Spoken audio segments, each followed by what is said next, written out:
तो आपने मुझे एक अच्छा पॉइंट बोला कि 2024 में राहुल को गठबंधन की ज़रूरत थी, लेकिन अब जो मौका हुआ ये फ़ोन कॉल के बाद ये इस्टेब्लिश हुआ है कि अब गठबंधन वालों को राहुल गांधी की कांग्रेस की ज़्यादा ज़रूरत है, राइट? इसके भी चलिए आपको कहानी सुनाता हूँ। अनदर कहानी, आई लव इट। देखिए, हाँ। आप चलिए तेलंगाना में केसीआर की पार्टी बेटा और बेटी के बीच में टूट चुकी है। करेक्ट, हाँ।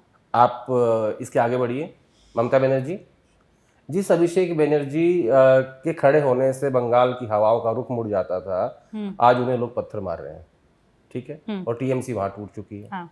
आप महाराष्ट्र आइए, अजीत दादा का निधन हो गया प्लेन क्रैश में, एनसीपी टूटी हुई है, शिवसेना टूटी हुई है, उसका जो इवन जो सिंबल भी है वो भी ठाकरे परिवार के पास नहीं है। करेक्ट। आप आइए बिहार, नीतीश कुमार जी रिटायर हो गए हैं, और जो बचा खुचा जेडीयू है वो बीजेपी के नेताओं की जेब में है। हाँ।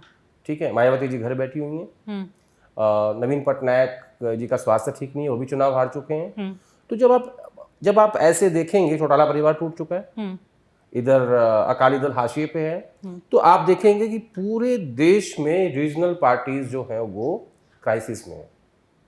और ये क्या बीजेपी चाहती है?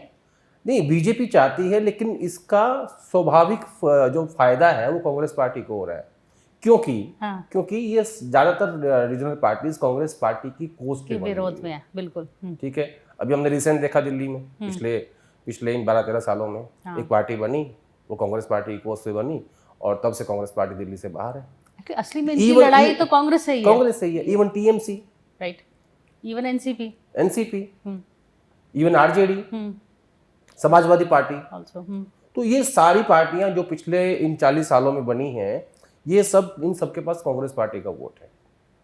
इसलिए राहुल गांधी ने एक परसों एक बैठक में कहा कि अब हमारा जो जहाज है वो पहले थोड़ा सा चल नहीं पा रहा था अच्छे से, लेकिन अब हमारा जहाज चलेगा भी और वो हवाओं का सामना भी करेगा।